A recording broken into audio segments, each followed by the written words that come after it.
마라나타, 예수 그리스도 이름으로 사랑합니다. 축복합니다. 한번 인사해 주시고요. 예, 우리가 이제 로마서 오늘 세 번째 강의인데 제목은 하나님의 부르심이고, 부르심은 하나님께서 이게 모든 부르시는 사람들 다 주님 앞에로 초대받은 사람들이죠. 그런데 거기에서 하나님의 택함을 입은 자가 돼야 되죠. 청함을 받은 자는 많아도 택함을 입은 자는 적다고. 부르신다는 것은 초대했다는 것인데 그냥 부르심으로 초대한 걸로 끝나는 게 아니라 그 안에 더 깊이 하나님 택함, 하나님의 선택이 있다는 거죠. 왜 선택이 있냐? 여기 말씀 1절에 보면 선택이 하나님의 복음을 위하여 이렇게 얘기하세요. 복음을 위하여 너를 택했다는 거야. 여기서 보면 우리가 읽은 1장 1절에서 7절 말씀까지 부르심이 3번이 나와요. 어디 나오냐면 1번 첫 절 사도로 부르심을 받았어요. 무엇을 위해서? 하나님의 복음을 위해서. 그 다음에 6절 말씀.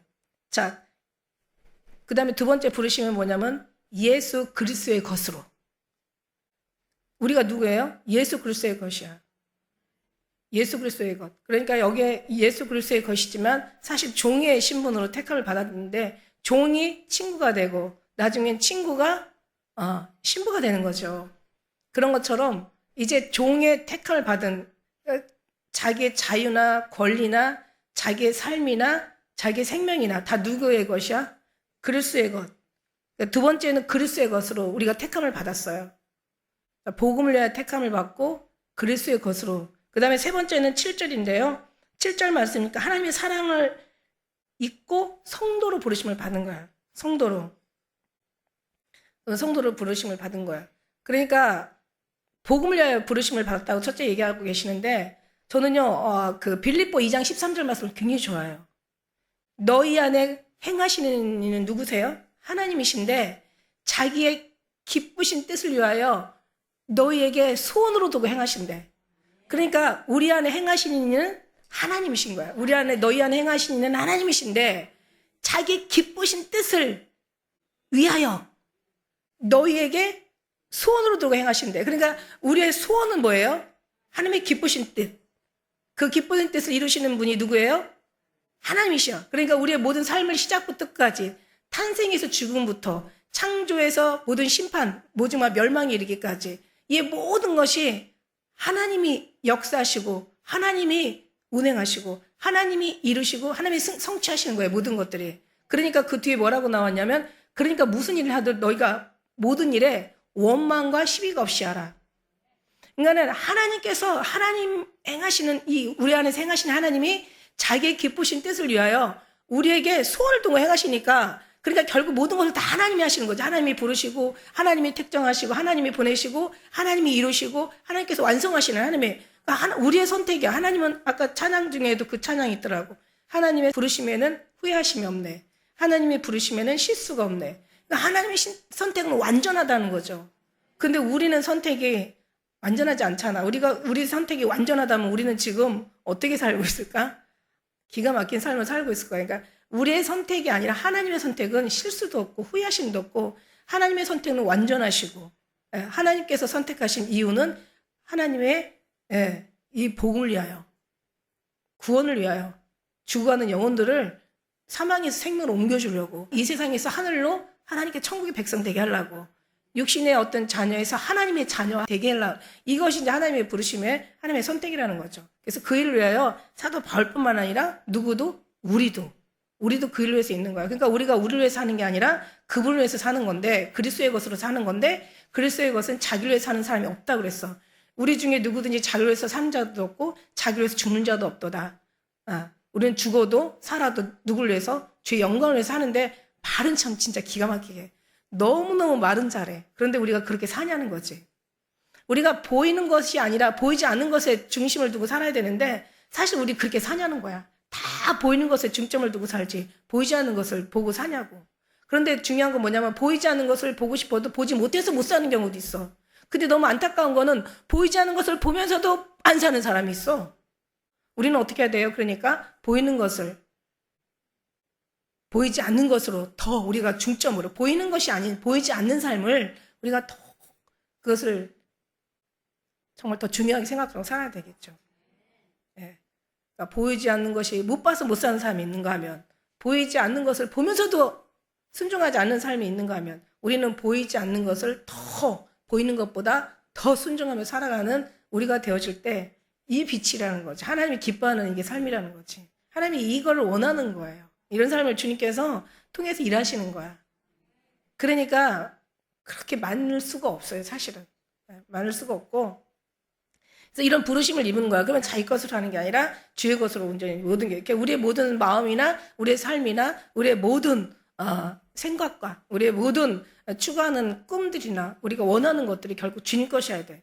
근데 그렇게 하나님께서 시작부터 끝까지 다 운행하시니까 지난번에 얘기했잖아. 그 어떤 연극과 영화에 대해서 비유 얘기했잖아요. 그런 것 좀 하나님이 하시니까 뭐가 있어요? 없으라는 거야. 원망과 시비가 없으라는 거야. 이게 사람의 뜻으로 나왔다면 원망과 시비가 엄청 많겠죠. 그러나 하나님으로 말미암아 된 거라면 굳이 원망하고 시비할 게 없어. 왜냐하면 이게 하나님이 우리 안에 내 소원이 아니라 주님의 소원이고 내 기쁨이 아니라 주님의 기쁨이고 이제 이렇게 우리가 주님께서 우리의 안에서 행하시고 계시니까 그러니까 우리는 주님의 감동을 받지 못하는 게 문제야. 그러나 감동을 받으면 감동대로 우리가 살아야 된다는 거죠. 근데 이제 문제는 뭐냐면 이 감동이 주님의 감동인지 자기 감동인지 이걸 잘 분별해야 되는 건데 우리는 분별할 수 있어요. 이게 하나님의 것이어야 되는 거예요. 하나님의 것의 분별에는 하나님의 그 감동에는 다 선하고 긍정적이고 남을 배려하고 사랑하고 품고 다 좋은 기쁘고 즐겁고 감사하고 다 행복한 것들만 있다라는 거죠. 그걸 우리가 생각해서 그런 거라면 하나님의 감동 맞아요. 그런데 거기에 시비가 있고 질투가 있고 막 뭔가 판단이 있고 뭔가 거기에 어떤 부정적인 게 있고 거기에 슬픈 게 있고 결과가 뭔가 다른 사람 앞에 불협화음이 나고 뭔가 불행하다면 이거는 사단의 그러니까 인간의 감동인 거죠. 알겠죠? 그런 거를 그러니까 다른 데 신경 쓰지 마시고 그러니까 하나님의 감동에 우리가 거기다 내 마음을 들이면서 주님과의 관계로서 계속 이 관계가 계속 이루어져 가면서 그러면서 이제 우리가 말씀이 있잖아요. 여러분 속에 말씀 있잖아. 그리고 말씀이 만일에 좀 부족하고 어떤 때 말씀이 생각이 안 나면 이게 정말 사람을 위한 거고 나를 내려놓는 건가. 내가 죽고 상대방을 뭔가 더 높이고 더 상대방을 더 생각하고 하나님의 뜻이 이루어지고 이게 복음을 위한 건가 구원을 위한 건가 이 삶이 세상이 아닌 하늘나라의 중심을 두고 사는 건가 이거를 잘 생각하면 되는 거예요. 그러면 우리의 삶은 자기 판단으로 절대로 판단하면 안 돼요. 우리 판단은 판단할 수 있는 자격이 없는 사람들이에요. 우리 그 판단은 사람을 죽이는 판단이야. 하나님과의 관계. 그러니까 이런 속에서 우리가 참 이것도 생각 잘하고 저도 얘기해야 되는데 또 여러분이 생각 잘하고 여러분이 살아가야 된다는 거죠. 그런 것처럼 이렇게 부르시면은 내가 아니라 주의 것으로 부르시면은 복음을 위하여 부르시면은 이제 하나님의 성도로 부르심을 받아서 이제는 하나님의 은혜를 그리스도를 쫓아 여기서 예수 그리스도를 쫓아 이게 중요한 거잖아. 정말 예수 그리스도의 은혜로 말미암아 모든 것이 다 된 거니까 이를 생각하고 그런 사람들은 결국 자기가 없고 오직 구속한 주님을 위해서 사는 사람들이다. 뭔가 내가 나온다면 다시 한번 우리를 살펴서 내가 이게 그리스도의 기뻐하는 삶인가 주님이 원하는 삶인가 내가 원하는 삶인가 내 생각인가 잘 판단하셔서 그러다 보면 한 번에 되는 건 아니야. 계속 몇 번 넘어지기도 하고 또 실패도 하기도 하고 뭔가 어려움도 겪기도 하고 뭔가 시행착오도 여러 번 겪으면서 이제 그러면서 성장해서 가는 거예요. 이렇게 계속 살다 보면은 이제는 알아. 분별이 와. 지각도 사용할 수 있는 어떤 그런 은혜가 우리에게 주어지게 된다는 거죠. 그래서 하나님에게 부르심을 받아. 그러니까 어떤 분이 그런 얘기 했더라고. 목사라는 직업이, 직업이라는 목사라는 이 직분이 어떻게 보면은 세상에서 가장 낮은 직분이래. 세상에서 가장 낮은 직분이기도 하지만 그러나 하나님 입장에서 볼 때는 감당 잘하면 세상에서 또 가장 높은 직분이기도 하다라는 얘기를 들었어요.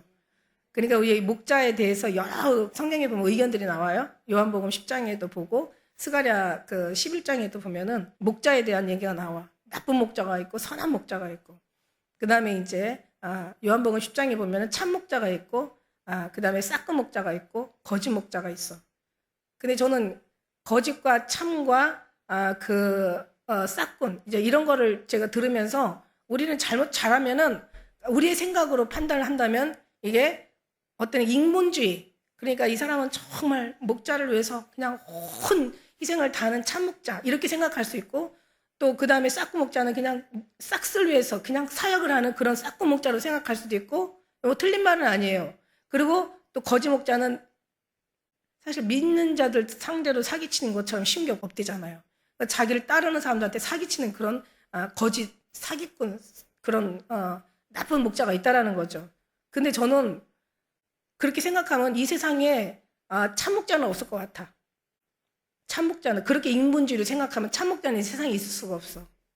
그런데 이 참 목자의 진짜 참이라는 게 뭐냐면 이게 하나님의 것이거든요.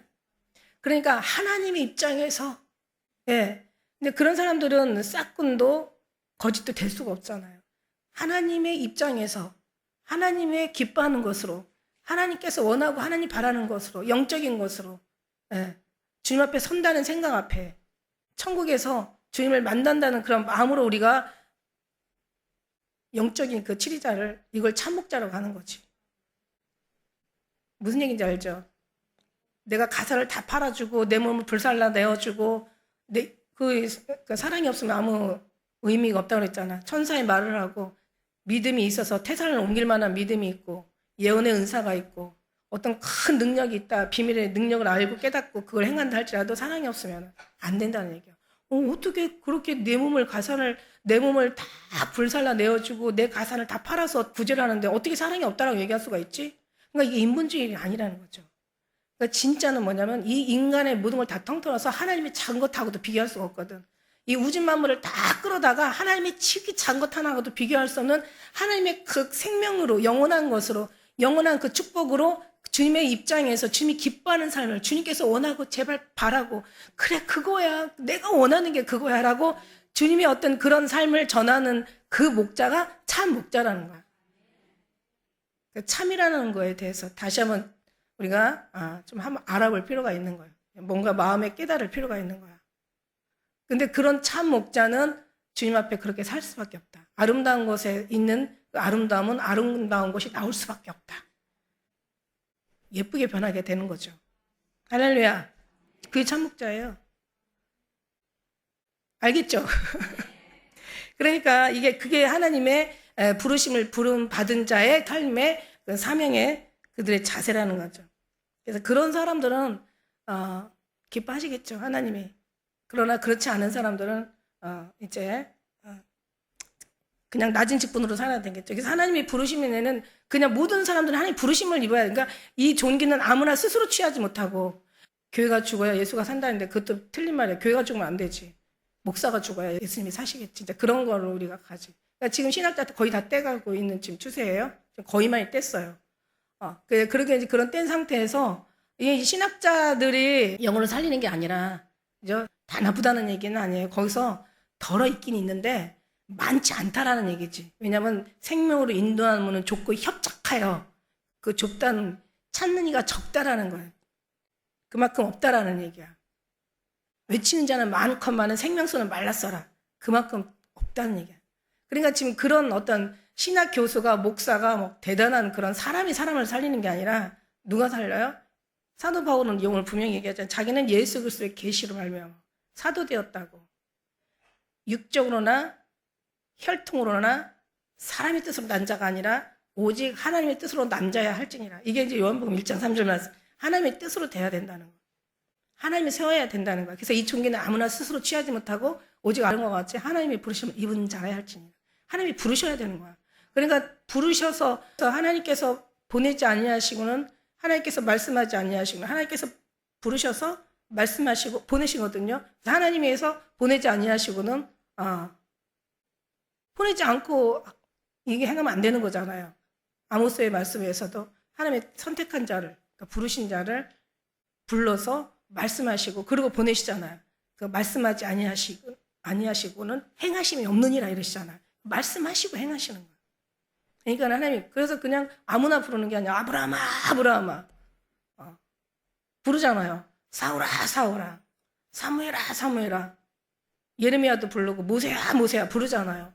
아니 그 시대에 사람이 얼마나 많았겠어요. 아브라함 시대에 사람이 얼마나 많았겠어. 근데 아브라함을 부르시잖아. 사실 아브라함 한 사람 불러서 이삭을 낳고 이삭이 야곱을 낳고 야곱이 이스라엘 된 거잖아. 그래서 이스라엘의 민중이 된 거잖아. 한 사람을 통해서 하나님이 크게 이렇게 이루시는 거잖아. 모세를 통해서 그때 시대 얼마나 사람이 많았겠어. 그러나 하나님이 모세를 통해서 안 간다고 해도 너가 가야 돼. 너뿐이야 이러면서 저 말할 줄 모릅니다. 내가 입이 이게 뻣뻣한 사람이라 막 보낼 자를 보내서서 막 이런 소리 저런 소리 계속해도 넣어야 돼. 아, 이거 안 간다는데 굳이 보내. 요나도 그러잖아. 아이, 막 도망갔잖아. 다시 도망가 버렸는데 다시 끌어다가 느네로 보내버리잖아요. 사무엘도 마찬가지야. 그 어린 사무엘을 부르는 거야. 사무엘아, 사무엘아. 사울아, 사울아. 하나님 부르시는 사람이 가는 거야. 하나님 부르시고 그 다음에 말씀하시고 보내셔서 이제 하나님의 그 뜻을 전달하게 하시는 거야. 그렇지 아니하시고 행하심이 없다. 이게 무슨 얘기냐면 하나님은 항상 누군가를 통해서 말씀을 주시고 보내신다는 거예요. 그 보내심이 여러분도 보내진 거죠. 지금 이 시대에 여러분도 보내진 거고 하나님이 보내셔서 일하게 해야 돼요. 그렇지 않으면 어떻게 되겠어요? 다 지 뜻대로 일하게 되는 거죠. 그래서 하나님이 이렇게 보내셔요. 그래서 누가 사람이 되는 게 아니야. 갈라디아 1장 12절의 말씀이 이런 말씀입니다. 내가 사람에게서 받은 것도 아니요, 내가 배운 것도 아니요, 오직 예수 그리스도의 계시로 말미암아 나는 사도 되었다고 이렇게 얘기하고, 심지어는 베드로가 주는 그리스도시요 살아계신 하나님의 아들이라고 고백하는 것도 바요나 시몬아 이것을 알게 하시는 이는 내 혈육이 아니야. 누구야? 하늘에 계신 내 아버지야. 내 아버지가 알게 한 거야. 그래서 우리가 뭔가 하늘에 대해서 깨닫고 뭔가 알게 되고 뭔가 그 은혜가 우리에게 임할 때는 주님이 우리를 알게 하신 거예요. 왜? 하나님의 사람으로 하나님의 자녀로 예수 그리스도의 것으로 그리스도로 말미암아 그리스도를 쫓아서 하나님의 아름다운 은혜와 평강 열매 맺게 하시기 위해서 하나님의 모든 것이 주님으로 말미암아 이게 진짜죠. 사도라는 거 원래 자체가 파견된 사람, 보내진 자 이런 뜻이 있거든요. 그런 사람들. 그래서 마지막 시대에는요. 우리가 이 성경을 보면은 이스라엘이 망할 때, 유다가 망할 때 진짜 기가 막힌 선지자들 다 보냈어. 보면은 성경에 보면은 나라가 위기에 있을 때마다 기가 막힌 선지자들 다 보내요. 그렇다고 수로 많이 보내는 게 아니라 진짜를 보내는 거죠. 그러니까 이 마지막 시대에 하나님이 안 보내시겠어요? 다 왔죠. 이 종들이라는 사람들이 정말 그리스도의 신실한 종이 돼야 되는 그런 사람들도 지금 이 시대 어딘가에 많이 있겠죠. 뭔가 하나님의 복음을 전해서 살리려는 하나님의 의도가 많으니까. 근데 오늘날 사람들이 하나님의 그 감동과 그 감격이 없는 이유는 뭐냐면 하나님을 이렇게 깊이 만나지 못한 거야. 깊이 만나지 못했다는 거는 하나님과 그만큼 인격의 깊은 관계, 그러니까 그만큼 긴 기도, 뭔가 주님의 어떤 그런 사랑을 경험하지 못했다는 뜻이야. 우리가 주님 앞에 깊이 언젠가 진짜 한 번쯤은 진짜 그런 기도 해야 된다니까. 아직 그냥 완전히 그냥 모든 걸 다 내려놓고 주님을 만나지 않으면 내가 죽겠다라는 어떤 그 결단을 가지고 지금은 여기는 이제 그 모든 과정을 통해서 온 그런 지금 시점이 있지만 사실 그 첫사랑 잃어버리면 안 되잖아요. 그죠? 그 사랑을 가지고 계속 가야 되는데 생명이니까. 그게 살아있는 이유니까. 그래서 가는데 이게 그냥 깊은 만남을 갖고 나면 어떤 생각이 들어요? 우리 이 마음에 영안이 열리죠. 영안이 열린다는 것이 뭔가 막 신기한 글을 본다라는 어떤 그런 의미보다는 내 마음에 깨달음이 온다라는 얘기예요. 깨달음. 깨달음이라는 그 깨달음은 하나도 그러니까 왜 성경에서 보라 이전 것은 지나갔으니 새 것이 되었도다 이랬잖아요. 그 새 것이라는 그 새자가 세상적인 건 단 한 개 하나도 의미도 없어요.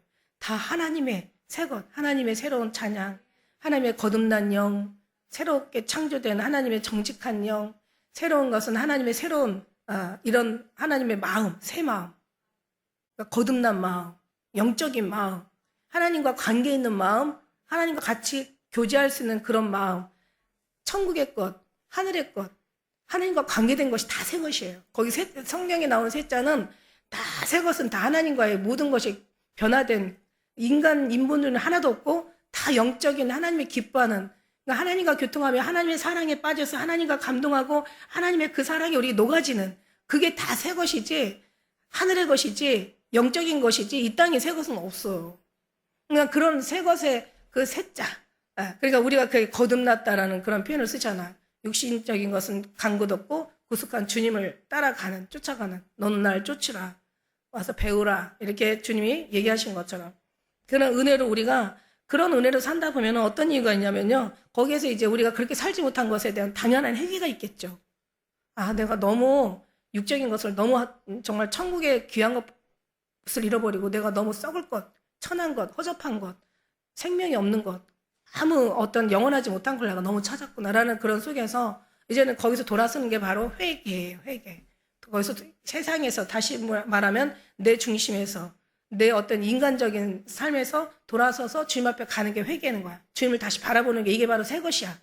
이전 것은 지나갔으니 보라 새 것이다. 이게 바로 이게 영적인 것이고 이게 하나님 앞에 이게 복음주의고 이게 회개야. 그런 회개가 들어가는 거죠.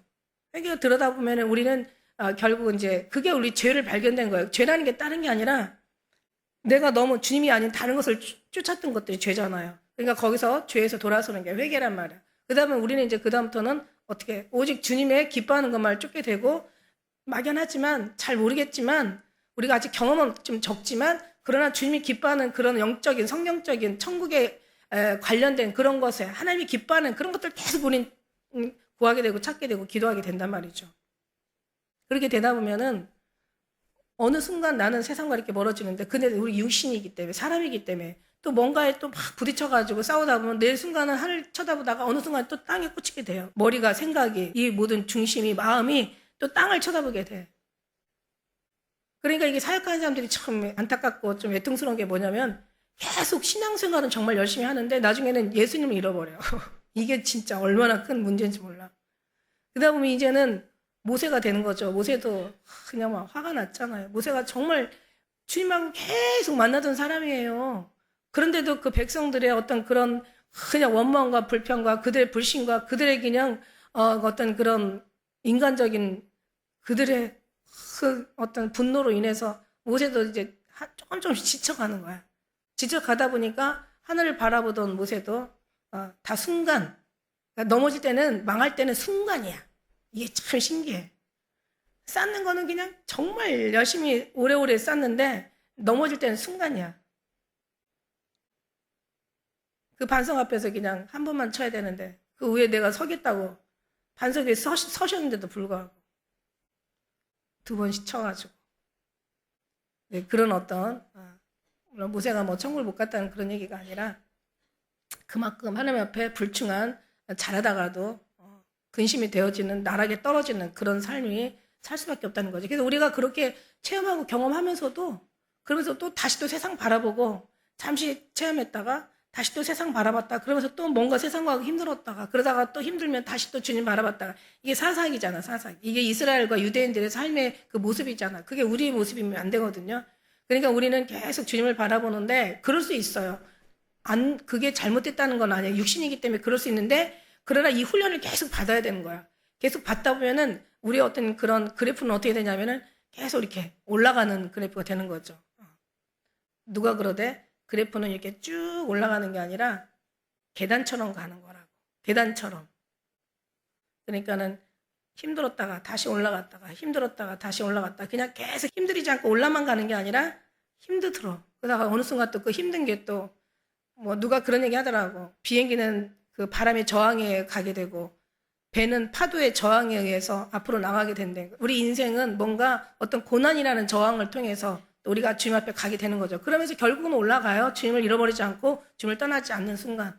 그러면서 그런 것들이 계속 이제 어느 정도 우리가 이제 훈련과 반복적인 모습에 도달하게 된다면 그 다음에는 뭐냐면 가속도가 붙는다 그랬어. 너무 올라가고 나면 이제 그때는 밑에도 잘 안 보여. 그래서 이제는 주님 앞에 가는 그 시간이 더 길죠.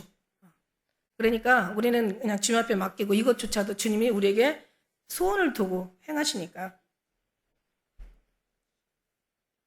그렇습니다. 그래서 이제 결국은 2절에 한번 같이 읽어볼까요? 시작. 이 복음은 하나님의 선지자들로 말미암아 그 아들에게 관하여 성경에 미리 약속하신 것이라. 그러니까 하나님의 모든 뜻은 다 성경에 기록된 대로 가거니와 주님이 있잖아. 성경에 기록된 대로 가거니와 선지자가 말한 바. 그러면서 하나님이 예수님께서는 그 여자의 몸에서 태어난 것도 이미 이사야에서 예언했던 거, 그 다음에 그 마국간에서, 그 다음에 또 태어나셔서 또 공생의 생활 하시다가 나중에 또 죽으시고 3일 만에 또 부활하시고 그렇게 다 예언자들이 예언처럼 또 40일 금식하는 것도 선지자가 말한 바 광야에 또 성령이 이끌려 나가시잖아요. 그런 것처럼 모든 삶이 다 하나님의 어떤 기록된 대로 성경은 언약이거든요.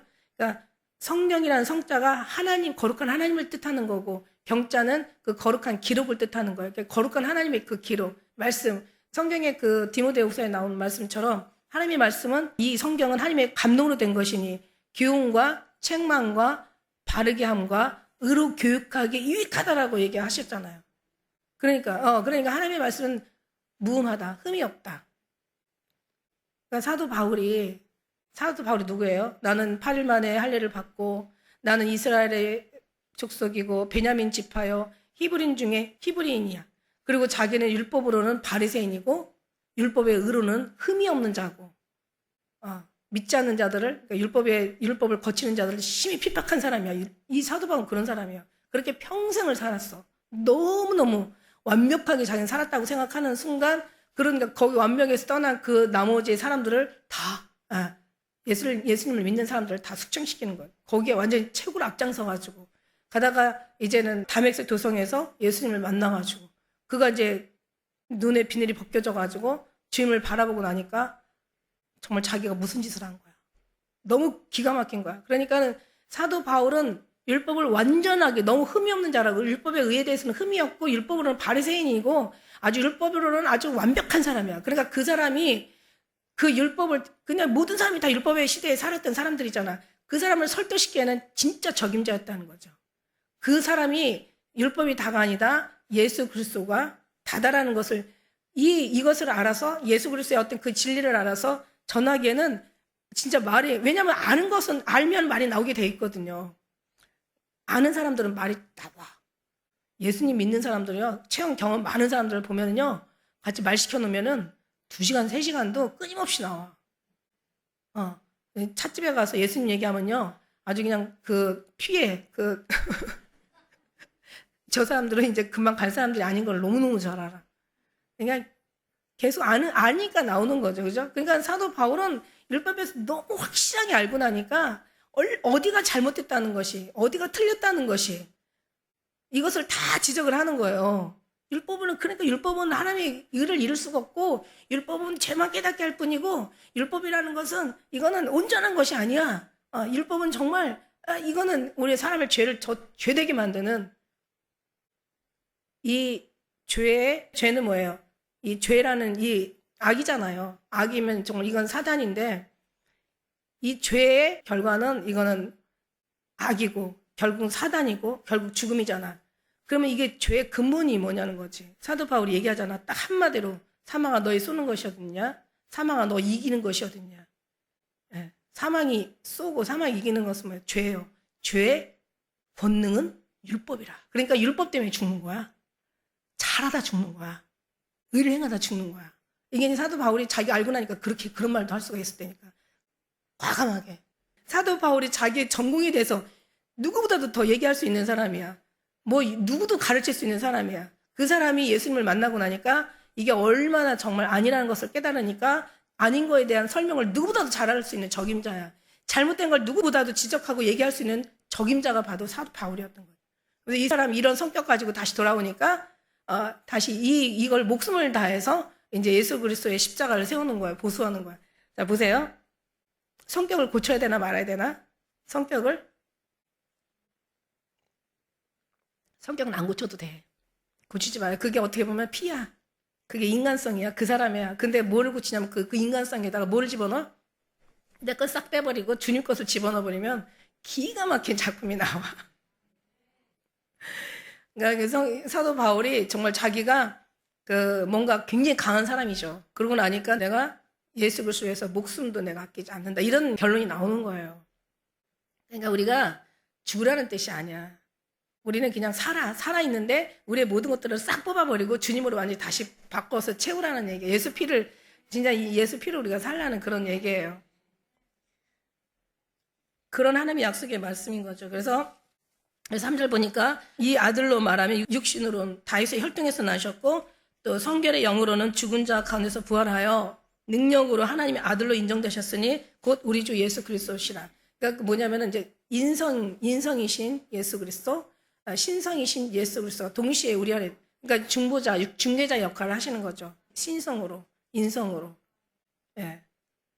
그러니까 우리의 인성의 어떤 인간의 모습을 가지고 오셔서 우리의 모든 것들을 다 간과하지 않으신 게 없고 하나님께서 모든 것을 다 우리 어떤 삶의 모든 걸 경험하지 않으신 게 없잖아요. 다 경험하시면서 우리 약함을 아시고 우리 어떤 아픔을 아시고 우리의 무능함을 아시고 인간의 어떤 그런 모든 것들을 다 몸소 다 겪으셨잖아요. 그래서 우리를 대신 죽어야 될 우리가 인성으로 오셔서 십자가를 대신 지신 그런 주님을 얘기하고 계시잖아요.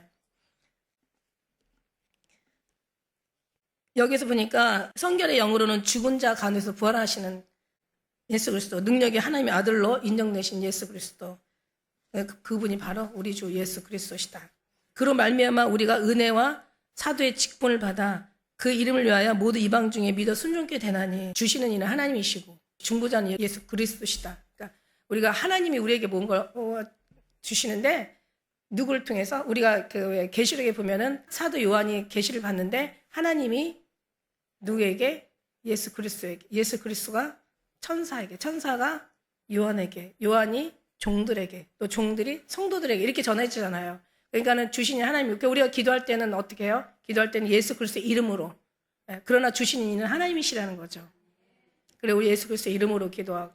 근데 이 예수 그리스도로 우리에게 집어넣는 분은 누구세요? 우리 예수 그리스도 살아가게 하시는 그 생명으로 살아가게 하시는 성령 하나님, 보혜사 성령 하나님이시죠. 성령 하나님께서 우리에게 오신 것은 우리를 진리 가운데 인도하시려고. 그래서 진리 가운데로 우리를 넣는 거야. 성령 하나님의 역할은 그거고. 그래서 우리가 예수 그리스도 안에 들어가서 그리스도의 중개자시고 중보자이신 예수님과 인성으로 오신 예수님의 정말 사랑에 빠지는 거죠. 그 은혜가 결국은 우리뿐만 아니라 모든 이방인에게 미치는 은혜죠. 은혜라는 말의 그 원어는요, 카리스라는 단어인데 이게 무슨 뜻이냐면 제한이 없는 사랑이라는 걸 얘기하는 거예요. 하나님의 사랑은 식어졌다 뜨거워졌다 하는 게 아니라 정말 이 태양이 어마어마한 그 태양이 그 태양의 어떤 그런 어마어마한 것을 우리는 예측할 수가 없잖아요. 그냥 과학적인 어떤 듣는 것으로 어마어마하다라는 것을 우리가 들을 뿐인데 그걸 만드신 그거를 천문학 숫자로 어마어마한 그 이 우주를 만드신 그 하나님의 그 능력, 그 능력에는 인간의 생각할 수 없는, 가히 상상할 수 없는, 우리가 정말 예측할 수 없는 하나님의 완전한 사랑이다. 심지어는 7번씩 70번이라도 하루에 7번씩 70번이라도 용서하시는 하나님이시라는 거예요. 그러니까 그만큼 하나님의 사랑은 제한이 없어. 그러니까 완전하시고 완벽하시고 무궁하시고 무소부재라는 것은 그런 거죠. 시간과 공간을 초월하시는 그런 뜻이잖아요. 그러니까 하나님은 어마어마한 그 사랑, 제한이 없는 사랑. 무지무지한 그 사랑이 우리를 살리시니까 우리가 무슨 은혜로 산다? 네 어떤 수고나 너의 신앙의 열심이나 너의 어떤 그런 정성으로 사는 게 아니라 누구의 은혜로 산다? 하나님의 사랑에 붙잡혀 산다. 여러분 착각하면 안 되는 게 여러분이 하나님의 사랑과 은혜로 사는 거예요. 여러분이 잘해서 사랑을 받는 게 아니라 아니 그런 거 잘하고 못하는 거는 그냥 여러분의 어떤 그런 신앙의 자세인 거지. 우리 신앙이 유지되고 이 세상이 유지되고 우리가 주님 안에서 이렇게 살아가는 이유는 다 하나님의 자비와 사랑과 하나님의 용서와 긍휼로 인해 산다. 이게 중요한 거지. 내가 잘하면 주님이 사랑하고 내가 조금 못하면 주님이 이런 그런 마치 그러면은 제가 그랬잖아요. 지구가 막 돌다가 딱 쓰거나 아니면 태양을 중심으로 멀어지거나 태양의 중심으로 가까워지거나 지멋대로 왔다 갔다 돌다가 막 천천히 돌다가 이게 막 빨리 돌다가 그런 식으로 돈다면 어떻게 되겠어요? 이 세상은 이미 망했겠죠. 다 우주는 다 이미 다 끝났겠죠. 끝장났겠지. 그 주님은 그런 하나님이 아니셔. 절대로 태양이 또 지구가 자전하다가 공존하다가 이게 자기 위치를 비껴가면 절대로 안 되는 것처럼 우리 주님도 그런 왔다 갔다 하는 변하는 모양도 회전하는 그림자도 없는 완벽하시고 완전하신 사랑, 하나님의 선택에는 후회도 없고 하나님의 선택은 실수도 없고 하나님의 선택한 자를 데려 주님의 것으로 만드시고 그리고 그들의 은혜와 또 사랑으로 주님께서 우리에게 베푸시고 그 다음에 예수 그리스도의 복음을 전하기 위해서 하나님이 이런 모든 것들을 우리를 택하셔서 일하신다. 이런 걸 우리는 늘 생각해야 돼. 은혜라는 것 자체도 원래 사전에서 찾아보면 베풀어주다, 베풀어준 혜택, 고마움, 어떤 신세를 지다 이런 거지만은 그런 게 아니야. 하나님의 은혜는 제한이 없는 사랑이다. 그 이름을 위하여 누구를 위해서 하나님이 사랑하는데 은혜를 주신 데는 이유가 있어요. 누구를 위하여? 그 이름을 위하여. 주의 이름을 위하여. 주님이 한번 약속하신 거는 변개치 않으시잖아. 사람도 한번 약속한 건 변경치 않으잖아. 우리가 지금 무엇을 믿고 가요? 예수님을 믿고 가잖아. 예수님 무엇을 믿고 가요? 하나님의 약속을 믿고 가는 거야. 하나님 예수님을 믿는데 예수님의 약속이 있어. 하나님 영원한 우리에게 주신 그 언약을 믿고 우리는 가는 거야. 절대로 그걸 벗어나서는 우리는 신앙이라고 할 수 없습니다. 그래서 모두 우리뿐만 아니라 모든 이방인에게도 전달이 돼서 순종케 되나니. 예. 6절 한번 같이 읽어볼까요? 시작. 그렇죠. 너희도 그들 중에 있어 예수 그리스도의 것으로 부르심을 입은 자니라. 예수 그리스도의 것으로. 맡은 자에게 구할 건 뭐라고 그랬어요? 충성이라고 했죠. 우리 모두가 다 정말 충성하고 계신 줄 믿습니다. 주님 한 분으로 만족하는 삶. 이런 어떤 그런 삶이, 예수 그리스도의 어떤 그런 삶이 우리의 주님의 것으로 많이 훈련을 받고 그 안에서 많은 관계를 갖고 그 안에서 살아가는 그런 사람들의 그 모습들을 보면은요, 보면은 이제 많은 훈련이 필요하겠죠. 훈련을 필요하면서 뭔가 사람이 이전에 있던 나와 여러분 자신은 누구보다도 자신이 더 잘하니까 한번 이제 볼 필요가 있어요. 1년 전에 저와 그죠? 좀 더 넘어가서 10년 전에 저와 우리가 한번 비교해보면 10년 전보다 1년 전이 훨씬 주님과 가까워 있는 지금 이 시간이 더 주님과 더 친밀한 관계에 있는 이런 것들이 여러분 보일 거예요. 그러니까 과거나 사람이 자라나야 되는 게 자식을 낳는데 자라지 않으면 이게 부모의 근심이 되잖아요. 그러니까 이제 우리가 주님 안에 믿고 주님 앞에 와서 자라고 있으면 조금씩 변화가 되잖아요. 더 성숙돼져 가잖아요. 제가 그런 글을 썼어. 어렸을 때는 부모가 우리를 도와서 사는 거야. 부모가 지른 자리 마른 자리 다 갈아넣으시고 그냥 다 먹는 거 그러니까 부모가 이제 살펴서 자랐잖아. 이 자식이 자라고 나면 이제 어떻게 돼요? 장성하고 나면 이제는 부모가 자식을 위해 살아주는 게 아니라 자식이 부모를 위해 살아줘야 되는 거야. 이게 성장한 사람들의 모습이라는 거죠. 과거에는 정말 아무 철이 없었어. 어떻게 기도하는 것도 몰랐고 어떻게 믿어야 되는 것도 몰랐고 어떤 신앙생활을 해야 되는지 몰랐어. 그냥 열심히 일단 교회 나오고 또 교회에서 제대로 생명의 어떤 말씀을 하나님의 입각한 하나님이 기뻐하는 말씀을 전해서 자랐으면 괜찮은데 어떤 때는 막 인본주의로 기복신앙으로 요즘 이런 신앙으로 영적인 생명이 없는 신앙으로 자랐단 말이죠. 그렇게 자라서 보면은 과거나 오늘이나 내일이나 항상 똑같아. 근데 생명이 있는 데는 절대로 그렇게 자랄 수가 없어요. 그 보면은 이제 사람이 이제 자라면서 신앙이 더 아름다운, 더 어떤 그런 하나님에 가까운 어떤 그런 모습들이 이제 우리에게 생겨나는 거죠. 그러다 보면 이제 자식이 자라서 이제 부모를 사는 것처럼 우리는 과거에는 철없이 그렇게 주님 안에서 보호받고 주님 살고 계속 우리는 끝까지 보호를 받아야 되죠. 왜냐면은 우리는 어른은 없으니까.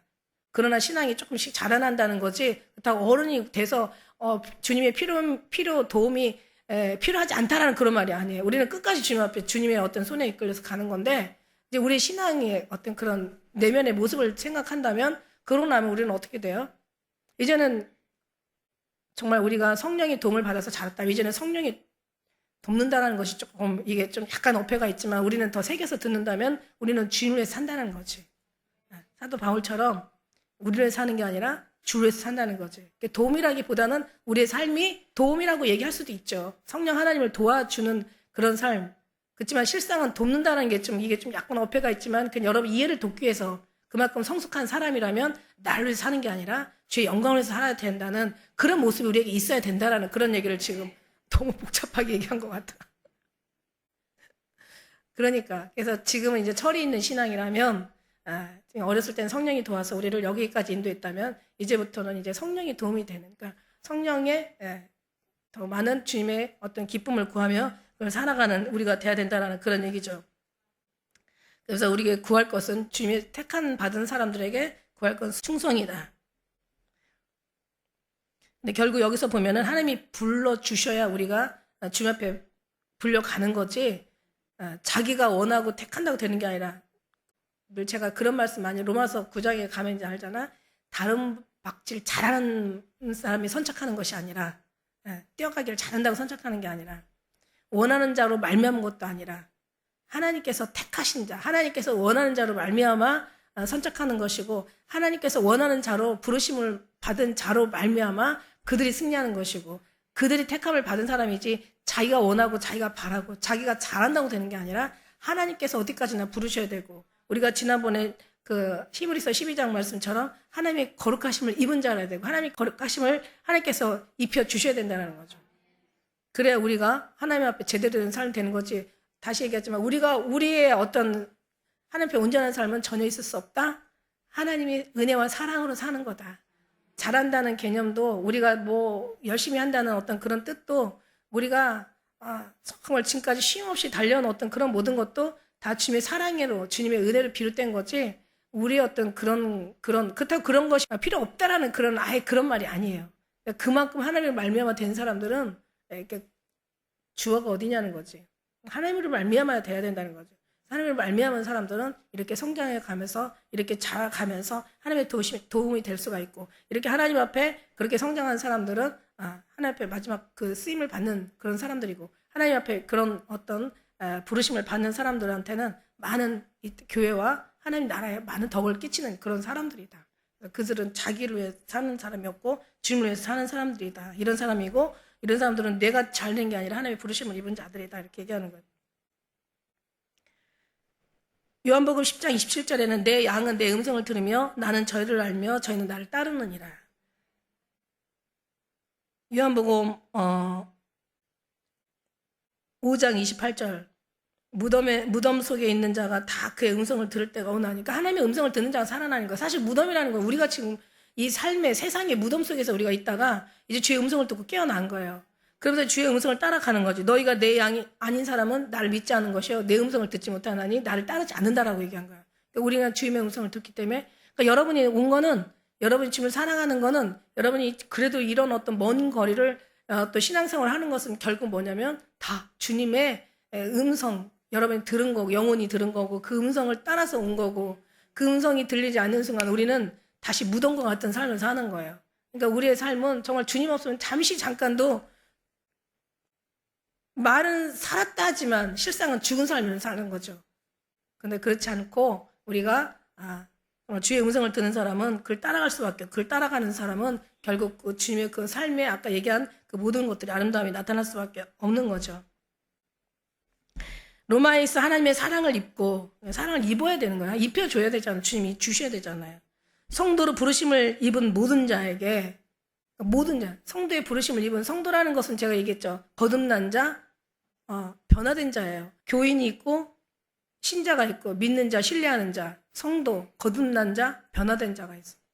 신부가 있다고 얘기했죠. 신부, 주님의 사랑에 완전히 빠진 자, 주님 없으면 안 되는 사람이야. 물론 여기도 다 예수 그리스도가 들어갔지만 그러나 신앙의 단계가 있어. 그래서 노예로 시작해서 이제는 널 친구라 해. 이제 친구는 아버지 하는 일을 알지 못해. 난 더 이상 너희를 친구라 부르지 않아. 종은 아버지의 뜻을 알지 못해. 그러나 친구는 알아. 그래서 내가 너를 이제는 종이라지 않고 친구라 하느니. 친구는 아버지에 대해서 다 아는 사람이야. 아버지에서 들은 사람들이야. 친구라 하는 거죠. 그러니까 신분이 가면서 다 달라지는 거예요. 그러니까 친구라 하고 이제는 성도라 또 부르심을 받았잖아요. 세례 요한이 율법의 마지막 선지자잖아요. 이거? 율법이고 마지막 선지자인 세례 요한은 자기는 예수님을 친구라고 고백을 해요.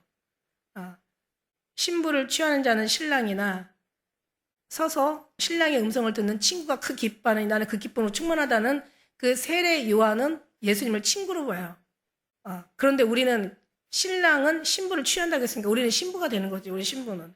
그러니까 친구도 그의 음성을 듣고 그렇게 기뻐하는데 왜 그런 찬양 있잖아. 생각만 해도 조건을 그 얼굴 배울 때야 얼마나 좋으랴.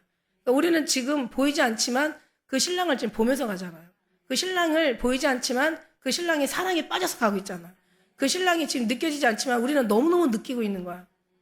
그 신랑이 너무 그립고 기다려지고 보고 싶은 거잖아요. 이게 신부의 모습이 아니면 어떻게 이런 어떤 믿음이 나오냐는 거죠. 그래서 우리는 신부로서의 모든 자에게 더 많은 우리 주님의 그 평강이 우리의 모든 그리스도의 뭘 쫓아? 예수 그리스도를 쫓아서. 어디서부터 온다 이 평강이? 돈에서부터 온다? 물질에서 온다? 여러분 삶의 어떤 의욕에서 온다? 삶의 뭔가 뭐 자식한테서 온다?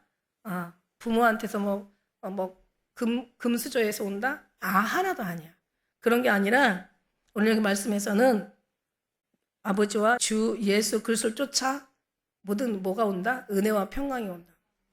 쫓아 있기를 원하노라. 하나님께서 너에게 허락하시면 우리는 받는 거예요. 하나님의 주기로 작정했으면 우리는 얻는 거예요.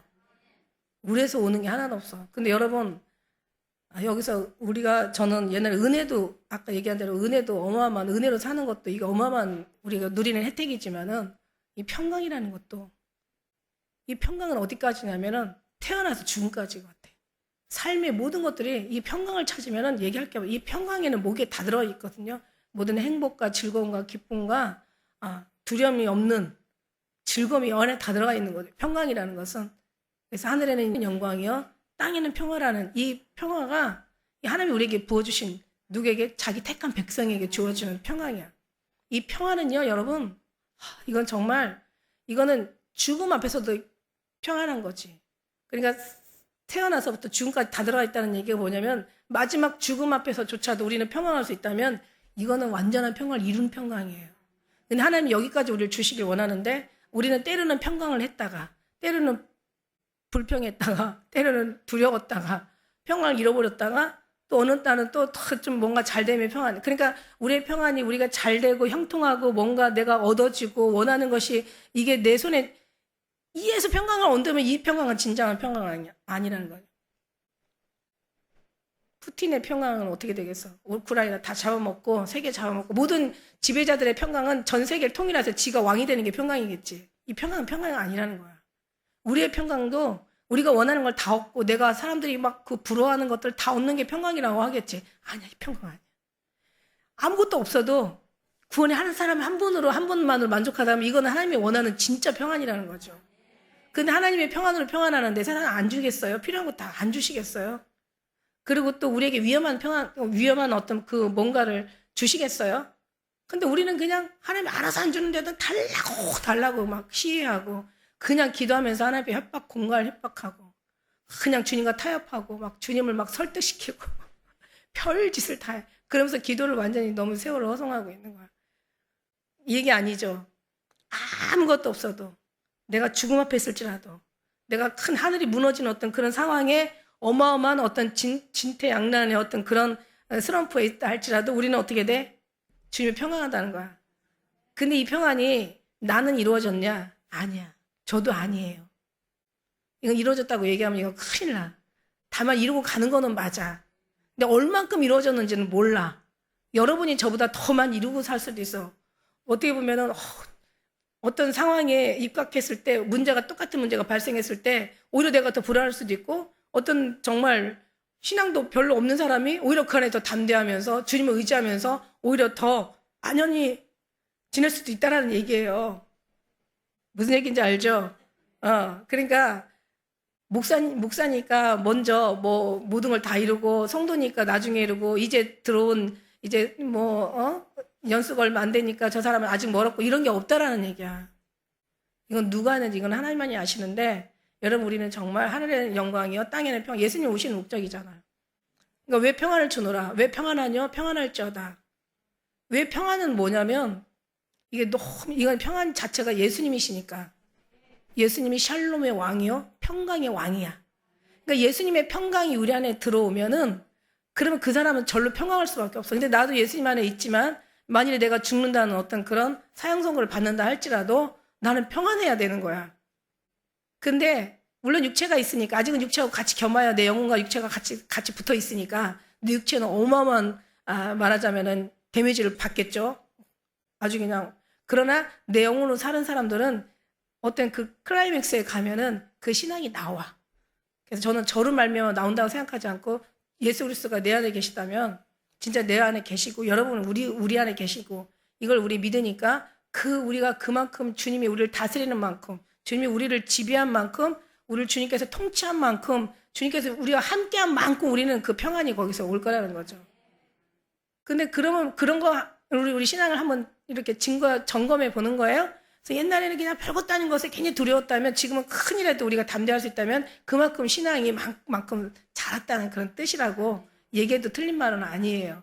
그래서 어떤 어려움도 너무 어려워할 필요도 없고 너무 잘 된다고 요란할 필요도 없어. 어차피 이거는 지나가는 하나의 그냥 과정과 같은 거니까. 그러니까 우리는 그냥 변함도 없고 영원히 가야 될 것, 영원히 사서야 될 것, 영원한 우리에게 영원한 것, 절대 없어지지 않는 것, 절대 우리의 영원한 그 축복의 영광의 자리에 우리를 들여보낼 수 있는 가장 핵심적인 예수 그리스도의 그 평화는 예수 그리스도다. 예수 그리스도는 평강이다. 그 평강의 왕이 우리를 꽉 잡으면 오늘 1절에서 7절 말씀까지 어떻게 보면 이게 굉장히 중요한 얘기인데 1절에서 7절까지 그죠? 그래서 이런 은혜가 이제 앞으로 뒤로도 가면 너무너무 이제 여러분의 신앙이 확 그냥 벗겨지고 여러분의 그러니까 완전 진리가 완전히 확실하게 깨달아지는 그런 놀라운 축복이 있기를 바라요. 저도 이제 그걸 생각하고 이제 계속 연구를 하고 또 제가 이제 전할 텐데 여러분이 신앙이 확실하고 분명해야 돼. 복음이 얼마나 확실하고 분명하고 율법이라는 것이 어떤가를 우리가 알고 나면 사도 바울처럼 담대함이 생기는 거야. 어쨌든 우리는 나라와 민족도 위해서 기도하고 해야 되지만 더 중요한 건 나라와 민족을 지키는 거는 사람이 아니라는 거죠. 주님이 지켜줘야 되는 거야. 주님이 지키려면 교회가 지켜줘야 되는 거야. 교회가 지켜진다는 것은 하나님의 순수신앙, 복음이 이게 망하면 안 된다는 거예요. 그래서 하나님의 순수신앙이 갈수록 더 조금씩이라도 더 이 은혜가 더 되어지고 좀 뭔가 교회가 좀 든든하게 되다 보면은 나라도 언제까지? 예수님 오시기 전까지.